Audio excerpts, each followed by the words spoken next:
प्रत्येक मनुष्य अपने जीवन में चाहता है कि वो हमेशा आगे बढ़े, इसके लिए वह पूरी लगन से मेहनत करता है, परंतु इसके बाद भी जीवन भर गरीबी के चंगुल में फंस के रह जाता है।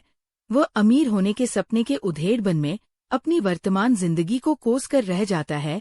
अज्ञानतावश इसके पीछे के कर्म को वो समझ नहीं पाता है कि ये सब वस्तुशास्त्र के कारण हो रहा है, जिससे उनके घर में स्थायी दरिद्रता का वास हो गया है और वह अपनी किस्मत को दोषी मानते रह जाता है। लिए इस विषय और इसके पीछे के कारणों पर विस्तार से चर्चा करे। घर किराए पर लेते समय या अपना घर बनवाते समय वस्तु का ध्यान न देना दरिद्रता को आमंत्रित करने में बहुत बड़ा योगदान दे जाता है।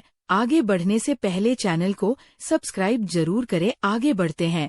वस्तुशास्त्र का ध्यान न देने से वहां वास करने वाले सदस्यों के बीच विचार दोषपूर्ण हो जाता है, फिर उनके बीच कलह होने लगती है। जैसे ही ये स्थिति उत्पन्न होती है तो माँ लक्ष्मी उसे घर से रूठ जाती है, जिसके फलस्वरूप गरीबी अपनी जड़ जमा लेती है। सनातन धर्म के 18 पुराणों में से एक गरुड़ पुराण में भगवान विष्णु और गरुड़ के बीच बातचीत का वर्णन है, जिसमें धर्म से जीवन जीने की कला, मृत्यु, अंतिम संस्कार और पुनर्जन्म से संबंधित बातों का जिक्र किया गया है। इस पुराण में भगवान विष्णु ने बताया है जिसकी वजह से व्यक्ति के जीवन में दरिद्रता आती है। पहला, रसोई घर में झूठे बर्तन।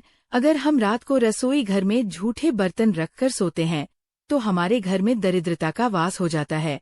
इसीलिए हमें रात को अपना रसोई घर पूरा साफ सुथरा करके सोना चाहिए और कभी भी रोटी बनाने के बाद तवा उल्टा न रखें। दूसरा, कांटेदार पौधे।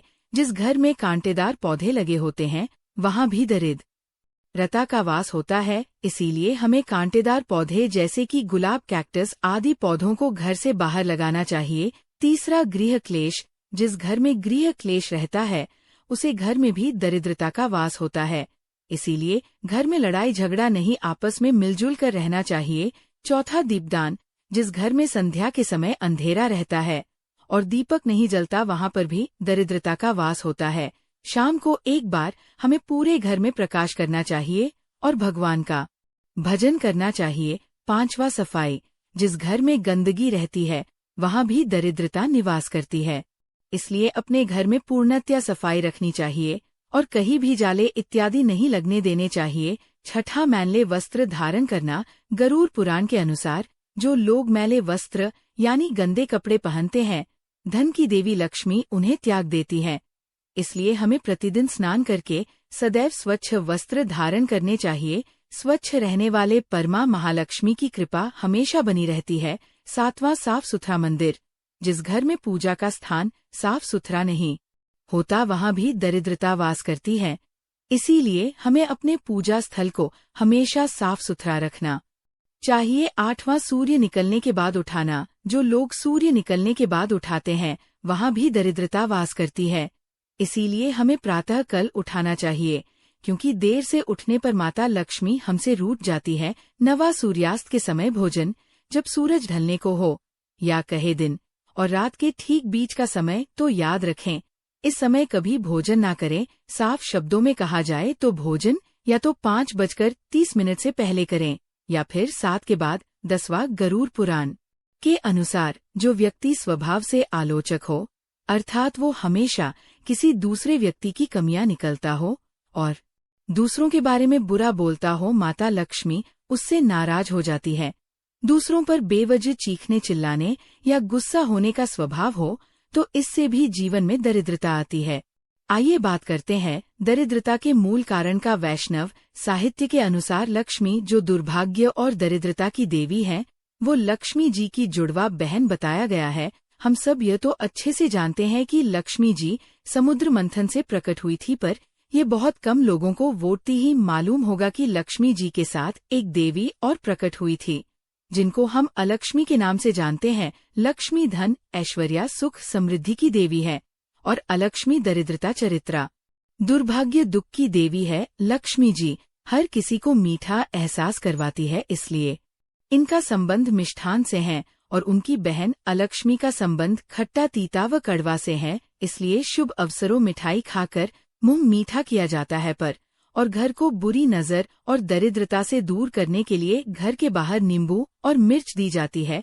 लक्ष्मी जी घर के अंदर जाकर मिठाई खाती है और अलक्ष्मी जी घर के बाहर नींबू और मिर्ची खाकर संतुष्ट होकर चली जाती है। अलक्ष्मी जी के कहे अनुसार मैं वहाँ जाती हूँ जहाँ लोग गंदे रहते हैं, गंदे ही वस्त्र धारण करते हैं, दिन रात कलह बनी रहती है और लोग धर्म और गलत काम करते हो। लक्ष्मी जी के कहे अनुसार जो घर साफ सुथरे हो, जहाँ लोग सुबह उठकर भगवान की पूजा अर्चना करते हो, शांति हो, लोग साफ सुथरे हो, मैं वहाँ निवास करती हूँ। कैसे करे घर से दरिद्रता को दूर। मानव जीवन में रामायण जैसे पथ प्रदर्शन का अत्यधिक महत्व है। एक आदर्श, सदाचारी, शिष्टाचारी, शांतिपूर्ण जीवन जीने का रामायण अति आवश्यक है। ऐसा माना जाता है कि जिस घर में रामायण का पठन पाठन या श्रवण होता है तो ऐसे घरों में किसी भी नकारात्मक ऊर्जा का वास नहीं होता और दरिद्रता उसके चौखट से ही भाग जाती है। अंततः मां शारदा भवानी चैनल आपसे रामायण पढ़ने की विनती करता है। बुद्धि अज्ञान को नष्ट कर देती है तथा भावना से भय का नाश हो जाता है। जब से पाप दूर होता है, मौन रहने से कला और जाते रहने से भय नहीं होता। आपके घर से कोसों मील दूर रहे, इसी मनोकामना के साथ अगर आपको मेरी यह प्रस्तुति पसंद आई हो तो कृपया मां शारदा भवानी चैनल को अवश्य सब्सक्राइब करें। धन्यवाद। जय हिंद, जय सनातन।